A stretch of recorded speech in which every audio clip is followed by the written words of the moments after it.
काम खत्म करने के बाद मास्टर जियो से मिलने जा रहा था। आरके ने उसको रिसीव करने के लिए अपने आदमी को भी भेजा था। रास्ते में कबीर को कार्तिकेय के थ्रू कुछ इंफॉर्मेशन मिलती है। इंफॉर्मेशन के हिसाब से कबीर की जान खतरे में थी। इन सब का जिम्मेदार शायद से काजल का भाई था, जिसने कोई फॉर्मूला चुराया था।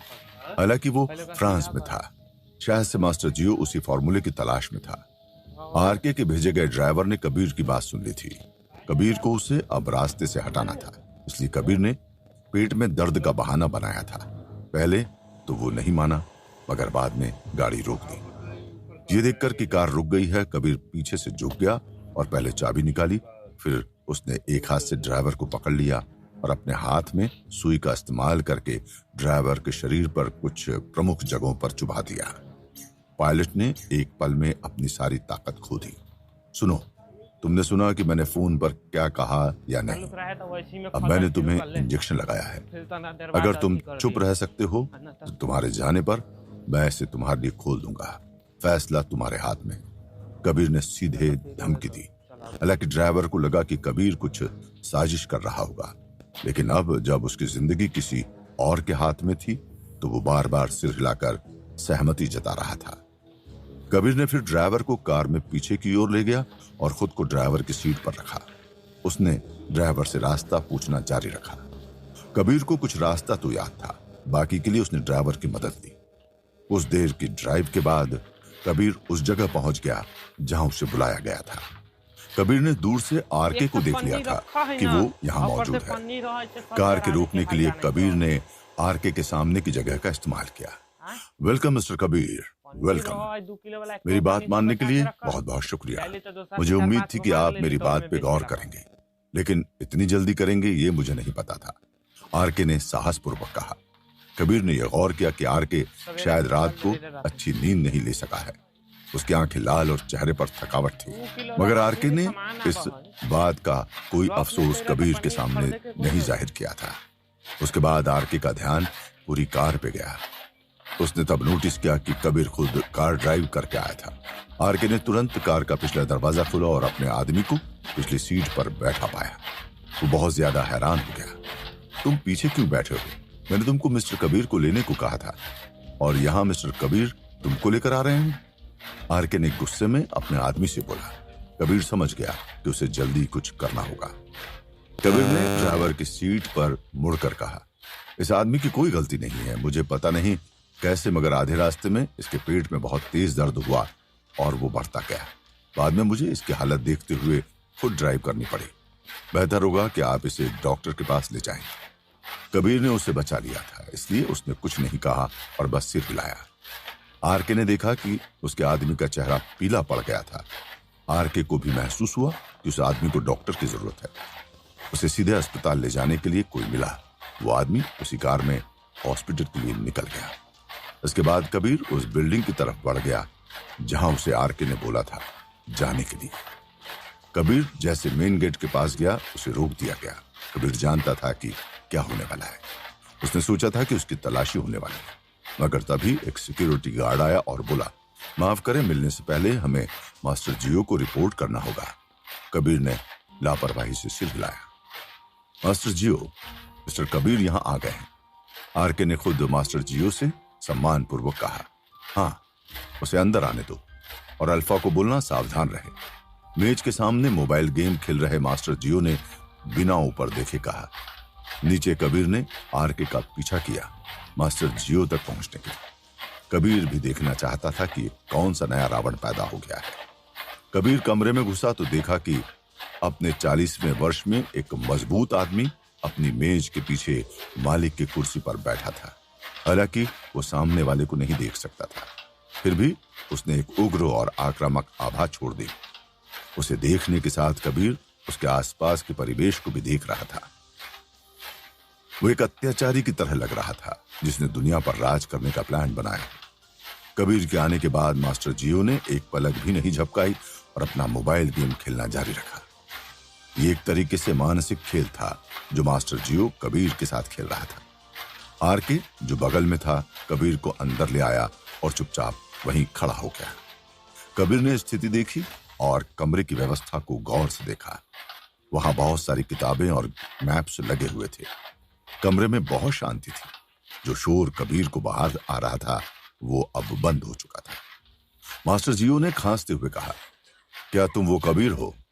कबीर को अच्छी पिटाई देने से पहले मास्टर जियो कबीर को कुछ समय के लिए अकेला छोड़ने के लिए तैयार था। अंत में कबीर के आभार के तहत उसने एक सभ्य इंसान वाली आभा छोड़ी। कौन जानता था कि कबीर बिल्कुल भी सहयोग नहीं करेगा। कार्यालय के चारों ओर टहलते हुए मास्टर जियो ने उसे अनदेखा कर दिया। कबीर शांत रहा और बोला, आपने सही सुना है, मैं कबीर हूं। वो एक अच्छा युवक है। मास्टर जियो ने प्रशंसा की और फिर चिल्लाया, हालांकि क्या आप जानते हैं कि आपने क्या किया, और अगर दूसरों को इसके बारे में पता चल गया तो इसका क्या रिजल्ट होगा? कबीर ने उपहास किया, ये देखकर कि वो अभी भी बेंच पर बैठने में सक्षम नहीं था। उसने विषय को डराने धमकाने के लिए बदल दिया। आरके, क्या ऐसा हो सकता है कि मास्टर जियो के सामने यह आदमी कानून को अपने हाथ में लेने की तैयारी कर रहा है? मास्टर जियो ने कहा। कबीर ने मजाक उड़ाया और बोला, आप इतना सही बोलते हैं कि सुनकर लोग ऐसे ही डर कर मर जाएं। जो नहीं जानते कि मास्टर जियो क्या है, वो बेचारे तो बिना मौत ही मर जाते होंगे। किसने आपको मास्टर जियो से बात करने के लिए इस तरह से लहजे का इस्तेमाल करने के लिए कहा? यह देखकर कि कबीर को घमंडी नहीं होना चाहिए था, आरके ने उसे फटकार लगाई। दूसरी तरफ कबीर को देखते ही मास्टर जियो केवल मुस्कुराए। उन्होंने अपना हाथ इस्तेमाल करते हुए आरके को भी शांत रहने का इशारा किया। लोगों को सोच समझ कर बोलना चाहिए, आरके मास्टर जियो से बोला। हालांकि वो बोल आरके को रहा था, मगर उसका इशारा कबीर की तरफ था। आरके के चेहरे पर एक तमाचा उतरा था। उसका बॉस उसे बोल रहा था, मैं आपके बॉस से बात कर रहा था। क्या आपको अपने जैसे छोटे मुंह से मुझे टोकने का अधिकार है? कबीर ने बोला। आरके को विश्वास नहीं हो रहा था कि कबीर अपने ही क्षेत्र में इतना घमंडी होगा। उसने बिना कुछ कहे खुद को थप्पड़ मार लिया। दरअसल आरके ने भी बाद में किंडरगार्टन के बारे में काफी पड़ताल की थी। कबीर सारस्वत परिवार का सिर्फ एक दामाद था, जिसे अपने जीवन चलाने के खर्च के लिए पार्सल डिलीवरी का काम करना पड़ता था। खैर, अभी उसके दिमाग में वो बात भी थी जो मास्टर जियो ने उसे समझाई थी। यदि आवश्यक न हो तो इस प्रकार के जानलेवा दानों को नाराज न करना ही बेहतर होगा। तुम सिर्फ कचरा फेंक रहे हो। आज मुझे परवाह नहीं है कि तुम्हारे पीछे कौन है। मैं तुम्हारा हाथ यहीं तोड़ दूंगा। अपने दिमाग को काबू में रखो। कबीर ने आरके को धमकाया। जब उसने देखा कि आरके आगे बढ़ रहा है, जब आरके अपने होश में आया तो वो तुरंत रुक गया। आरके ज्यादा कुछ तो नहीं कर सकता था, मगर वो हाथ मार सकता था। जो उसने किया, गुस्से में उसने रखी एक मेज पर जोर का हाथ मारा। यदि यह हथेली का प्रहार प्रभावी होता तो कोई भी मौके पर जमीन पर गिर जाता। कबीर ने तिरस्कार में अपना मुंह हिलाया। न केवल आप दूसरों का सम्मान करना नहीं जानते, बल्कि आप वास्तविकता को भी पहचानने में असमर्थ हैं। इतना कहते ही उसने अपने पैर से लात मारी। आरके ने चार्ज करने की तुलना में तेज गति से उड़ान भरी। यह ज्ञात था कि क्या कबीर जानबूझकर ऐसा कर रहा था कि आरके को गुस्सा है। कबीर ने आरके को आता देख अपनी जगह बदल ली। उसके हटते ही आरके सीधे मास्टर जियो के सामने डेस्क से टकरा गया। टकराना, ट्रक लकड़ी की मेज को तोड़ मरोड़ कर तोड़ दिया था। यहां तक कि मास्टर जियो, जो मेज के पीछे शांति से शो देख रहा था, बहुत खेदजनक तरीके से अपने बॉस की कुर्सी से कूद गया। मास्टर जियो ने सोचा नहीं था कि उसे ऐसा कुछ देखने को मिलेगा। क्या कर रहे हो आरके? ठीक से करो, जो भी करना है। सावधान रहो, तुम्हें यह भी नहीं पता चलेगा कि तुम्हारी मृत्यु कैसे हो जाएगी, मास्टर जियो ने भयावह तरीके से कहा। कबीर ने व्याकुलता से कहा, तुम कोई लकड़ी नहीं हो। तुम इतनी बकवास क्यों कर रहे हो? क्या तुम्हारे सारे हथियार और आदमी केवल देखने के लिए हैं? आरके अपनी मेज पर पड़े मलबे के ढेर से कांपते हुए खड़ा हो गया। तुम सब यहां क्या बकवास कर रहे हो? यदि आप उसे मेरे लिए मारते हैं तो मैं किसी भी तरीके से सबको बचा लूंगा। पता चला कि उसकी मेज टूटने की आवाज बाहरी कमरे में पहुंची तो यहां पहले से ही बड़ी संख्या में गुंडे जमा हो गए थे। आखिरकार मास्टर जियो की पुरानी हवेली थी। यहां उसके सारे राज दफन थे। लड़ाकों के एक समूह को जो स्थिति के बारे में नहीं पता था, मास्टर जियो की ओर देखा। मास्टर जियो को अपना सिर हिलाते हुए देखकर वो तुरंत आगे बढ़ा। कबीर ने उपहास किया, ये लोग नहीं सुधरने वाले बिना लात पड़े। कबीर ने दरवाजे पर लात मारी और दरवाजे में प्रवेश करने वाले 2 लोगों को उड़ते हुए नीचे जमीन पर गिरा दिया। उनके साथ गुंडों के समूह को भी कबीर ने इसी चाल से कुचल दिया जो अंदर आने वाले थे। ये देखते हुए ये जारी रहेगा, आरके ने खंजर निकाला और चुपचाप पीछे से कबीर पर वार कर दिया। बम एक और आवाज के साथ आरके आधे बिखरे हुए डेस्क पर दुर्घटनाग्रस्त हो गया, जिससे पहले ही टूटा हुआ डेस्क पूरी तरह से ढह गया। कबीर ने उसकी ओर देखा भी नहीं था, उसने सिर्फ आरके को देखा जो एक बार फिर से चूरा के ढेर में डेस्क पर लेटा हुआ था। मैं यहां कुछ मामलों को निपटाने के विचार के साथ आया था। किसने सोचा होगा कि आप लोगों ने वास्तव में मुझे इज्जत नहीं दी तो इसका ये रिजल्ट मिला। इन लोगों ने स्किल अभी अच्छे नहीं है, मैं इनको सबमिशन में हरा दूंगा। ये हम दोनों के लिए आसान होगा, कबीर खुद से बुदबुदाया। कोई नहीं जानता था कि कब, लेकिन वो मास्टर जियो के सामने पहले ही आ चुका था। कबीर को सामने देख मास्टर जियो कुछ सोचता, उससे पहले ही कबीर ने एक थप्पड़ मास्टर जियो के नरम चेहरे पर रख दिया। उसकी आंखों के सामने मानो अंधेरा छा गया। जब कबीर अचानक उसके सामने आया तो मास्टर जियो को पहले से ही होश आ गया था कि कुछ गड़बड़ है और वो चकमा देना चाहता था। हालांकि कबीर की गति बहुत तेज थी। इससे पहले कि मास्टर जियो प्रतिक्रिया कर पाता, उसके चेहरे पर एक तमाचा आ गया। आरके भी कबीर को ऐसा करता देख दंग रह गया था। वही कबीर अभी भी मास्टर जियो की ताकत को आजमा रहा था। वो मास्टर जियो को दिखाना चाहता था कि उसकी पत्नी पर हाथ डालने का क्या अंजाम हो सकता है। थप्पड़ खाने के बाद मास्टर जियो जमीन पर बैठ गया था। कबीर ने फिर धीरे से उसकी बॉस वाली मेज से पानी की एक बोतल उठाई और मास्टर जियो को पानी ऑफर किया। वो उसकी बेइज्जती कर रहा था। कबीर और मास्टर जियो के शतरंज के खेल में कबीर जीतता दिख रहा था। क्या मास्टर जियो इतनी आसानी से हार जाएगा या इस हार के पीछे कोई दिखावा है? आगे जानने के लिए सुनते रहिए डॉन नंबर 1 सिर्फ पॉकेट एफएम ऐप पर।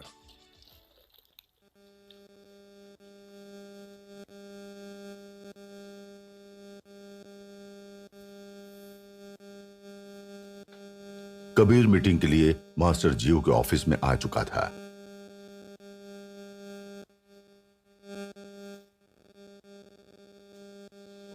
वो हर कदम पे मौजूद उसके आदमियों को देखकर कंडीशन को एनालिसिस कर रहा था। वैसे तो सब कुछ ठीक ही दिख रहा था, मगर जैसे ही कबीर मास्टर जियो के ऑफिस में गया, उसके आदमियों ने कबीर पर हमला कर दिया। दरअसल बात आरके ने शुरू की थी, जिसे अब कबीर उनके लिए खत्म कर रहा था। आरके को पीटने के बाद कुछ और लोगों ने भी कबीर का रास्ता रोकने की कोशिश की, मगर कोई फायदा नहीं हुआ। आखिर में कबीर ने मास्टर जियो के मेज से पानी की बोतल उठाई और मास्टर जियो को ही ऑफर किया। कबीर की यह हरकत बता रही थी कि मास्टर जियो के आदमियों को पीटना उसके लिए कोई बड़ी बात नहीं थी।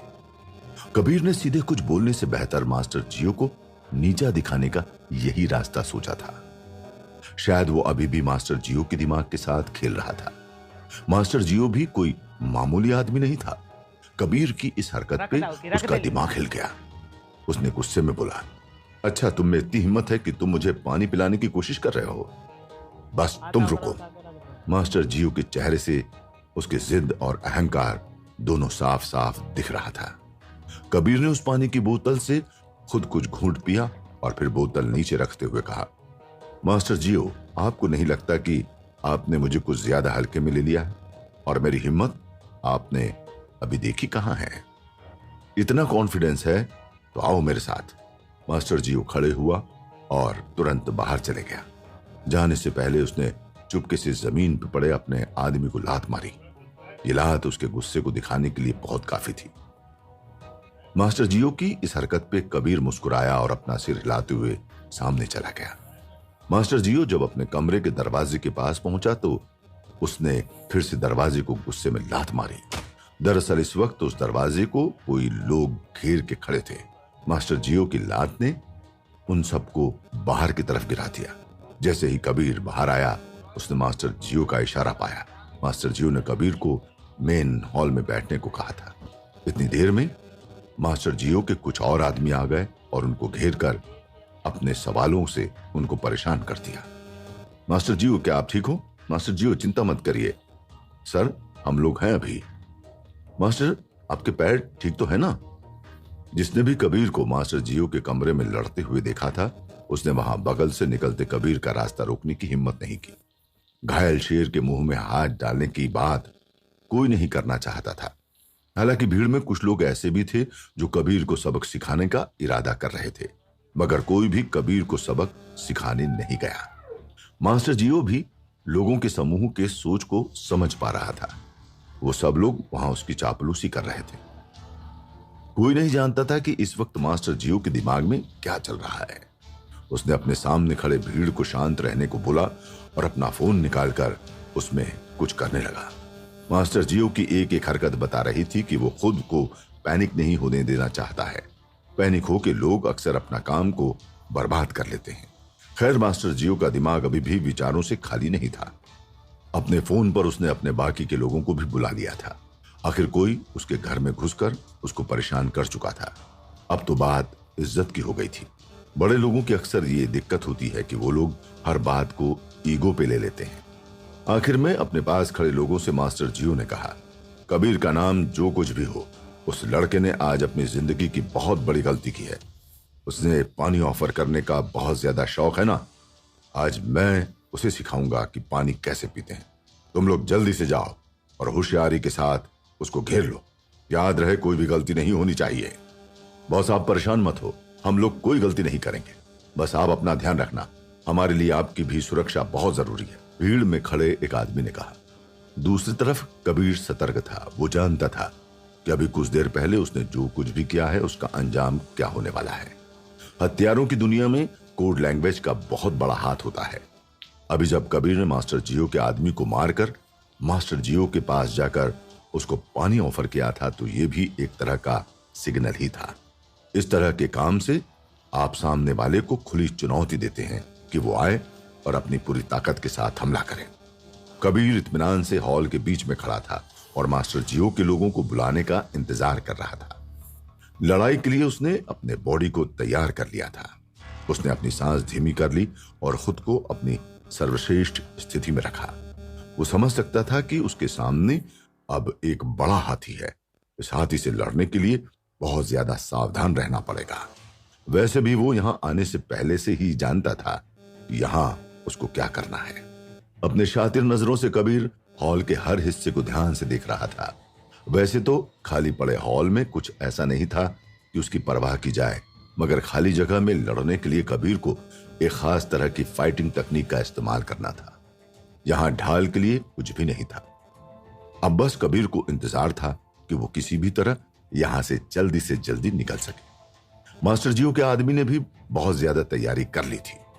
बिल्डिंग से बाहर खड़े लोगों ने भी जब सुना कि उनके बॉस को एक आम से आदमी ने परेशान करने की हिम्मत की है, तो वो भी खुद को अंदर आने से नहीं रोक पाए। मास्टर जियो के आदमी बहुत ज्यादा उत्साहित लग रहे थे। उनके पास हाथों में विभिन्न तरह के हथियार थे। शायद यही कारण था कि वो लोग बहुत ज्यादा कॉन्फिडेंस में थे। जिसके पास स्टील पाइप, बेसबॉल बैट, चाकू, गुप्ती, आयरन चैन और फेंकने वाली छड़ें हों, उनका कॉन्फिडेंस में रहना लाजमी था। उन सब की नजर अभी बस कबीर पे थी, जो कि हॉल के बीच में खड़ा था। इन हथियारबंद लोगों को लग रहा था कि शायद कबीर इतने हथियार देखकर वहां से डर के भाग जाएगा, मगर कबीर के पास अपना सरप्राइजिंग एलिमेंट था। लोगों का समूह यह सोचकर अवाक रह गया कि इंसान पहले ही सब तैयारी कर रहा था। वो अब भी वहीं खड़ा था, मानो वो खुद अपनी जान को दांव पर लगाना चाहता हो। गुंडों की भीड़ में से कुछ लोगों ने कहा, यह बच्चा पागल हो गया है क्या? ऐसा हो सकता है क्या कि उसका दिमाग खराब हो गया हो? वो अभी भी हॉल के बीच में खड़े होने की हिम्मत कैसे कर सकता है? बेकार है। यह हमें स्पष्ट रूप से उत्तेजित कर रहा है। जो भी हो, आज इस लड़के को सबक सिखाना है, वो भी ऐसे कि इस जिंदगी भर याद करे कि मास्टर जियो और उनके लोगों से उलझने का अंजाम क्या होता है। भाइयों, चलो एक साथ हमला करते हैं। कबीर ने गुंडों से अपमान सुना और मुस्कुराया। उसने अपने दाहिने पैर के साथ एक कदम पीछे लिया, अपने बाएं पैर के साथ आधा झुका, अपना दाहिना हाथ उठाया और अपने बाएं हाथ को आगे बढ़ाया। ये एक मानक चाल थी, मार्शल आर्ट्स की। अपनी पोजीशन लेने के बाद कबीर को अब किसी भी बात का इंतजार नहीं था। उसने माहौल को देखा और फिर अपने बाएं हाथ के छोटी उंगली का इस्तेमाल करके भीड़ की ओर इशारा किया। मूल रूप से कबीर एक गर्म खून वाला इंसान था। वो ये भी जानता था कि उसने जितनी लड़ाई अपने जीवन में लड़ी है, उतनी तो उसके सामने खड़े लोगों ने सांसें भी नहीं ली होंगी। मास्टर जियो के आदमी इस बात को जानते तो थे कि कबीर ने अभी अभी आर के जैसे इंसान को धूल चटाई थी, मगर फिर भी वो उसको कम आंक रहे थे। हॉल में एक तरफ खड़ा था कबीर, जो निहत्था था। वहीं हॉल के दूसरी तरफ थे मास्टर जियो के आदमी, जिनके पास बहुत तरह के हथियार थे। अभी कबीर के दिमाग में यह बात चल रही थी कि मास्टर जियो ने गन का इस्तेमाल क्यों नहीं किया। मास्टर जियो जिस तरह का आदमी था, उसके लिए गन का इस्तेमाल करना कोई बहुत बड़ी बात नहीं थी। कबीर अभी यही सब सोच ही रहा था कि तभी उसको मास्टर जियो की आवाज सुनाई थी। तुम लोग इंतजार किसका कर रहे हो? जाओ आगे बढ़ो और सबक सिखाओ उस लड़के को, जाओ। मास्टर जियो के इतना कहने की ही देर थी कि आदमियों का एक छोटा सा समूह उसकी तरफ दौड़ गया। कबीर मन में मुस्कुराया और खुद के पैर को फर्श पर थोड़ा सा रगड़ते हुए खुद को मेंटली तैयार कर लिया। मुकाबला बहुत अच्छा होने वाला था। एक तरफ नंगे हाथ कबीर था, जबकि दूसरी तरफ बड़ी संख्या में गैंगस्टर थे जिनके हाथों में हथियार थे। गुंडों के आगे बढ़ते ही हॉल का माहौल बहुत नाटकीय ढंग से बदल गया। शांत पड़े हॉल में अब शोर और कोहराम की बिजली चमक रही थी। पीछे हटने के बजाय कबीर आगे बढ़ा और तोप के गोले की तरह एक पंच किया। इस पंच से वो आदमी जो सबसे ज्यादा चिल्ला रहा था, अपने लोगों के समूह के सामने उड़कर गिर गया। साथ ही उसके पीछे चल रहे दर्जन भर लोग भी जमीन पर गिर पड़े। एक ही पंच में कबीर ने लड़ाई का माहौल बदल दिया था। वो मन ही मन सोचता है कि मुझे अब बॉलीवुड या हॉलीवुड में फाइट डायरेक्शन का काम करना चाहिए। कबीर की सोच बता रही थी कि वो अपने काम में किस हद तक माहिर था। हालांकि मास्टर जियो के आदमियों को कबीर ने अभी सिर्फ रोका था, उनको मारा नहीं था। पंच के बाहर से वो लोग सिर्फ हल्के से घायल हुए थे। उनमें अभी भी बहुत ज्यादा ताकत और गुरूर था। कुछ लोगों को नीचे गिरा देख मास्टर जियो ने तुरंत और भी उग्र आभा के साथ चिल्लाया, एक साथ हमला करो। लोगों के समूह ने खुद को संभालते हुए अपने हथियार फिर से उठा लिए। इस बार लोगों ने हमला करने का तरीका थोड़ा बदल दिया था। खुद आगे जाने की जगह इस बार लोगों ने अपने हथियार को कबीर पे फेंकने का सोचा, क्योंकि हॉल की जगह थी और यहां छिपने की जगह कम थी, तो ये एक अच्छी चाल हो सकती थी।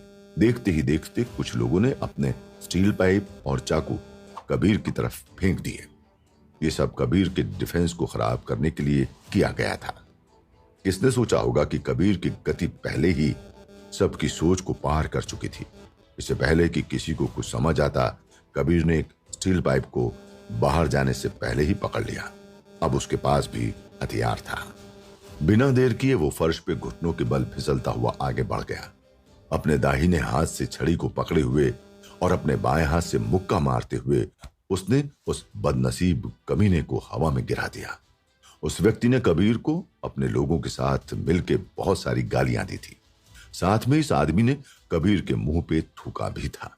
कबीर जो अपने हाथ में एक स्टील पाइप पकड़े हुए था, एक बाघ की तरह था जो भेड़ों के झुंड में घुस गया था। उसके हाथ में लगे स्टील पाइप में आंखें थी। न केवल ये हर बदमाश के हमले को रोक सकती थी, बल्कि आंखें भी लग रही थीं। स्टील पाइप से कबीर बहुत अच्छा लड़ रहा था। दूर से देखने वाले को यह लग सकता था कि स्टील पाइप कबीर के शरीर का ही कोई हिस्सा हो। इन सब के बीच अचानक कबीर के दाएं कंधे पे एक स्टील रॉड लग गई। वो दर्द से तड़प के झटके से रुक गया और खुद को उस भीड़ से अलग कर लिया। इतने वार करने के बाद कबीर को पहली बार चोट आई थी। घायल कबीर पासा पलट पाएगा या नहीं, जानने के लिए सुनते रहिए डॉन नंबर 1 सिर्फ पॉकेट FM ऐप पर।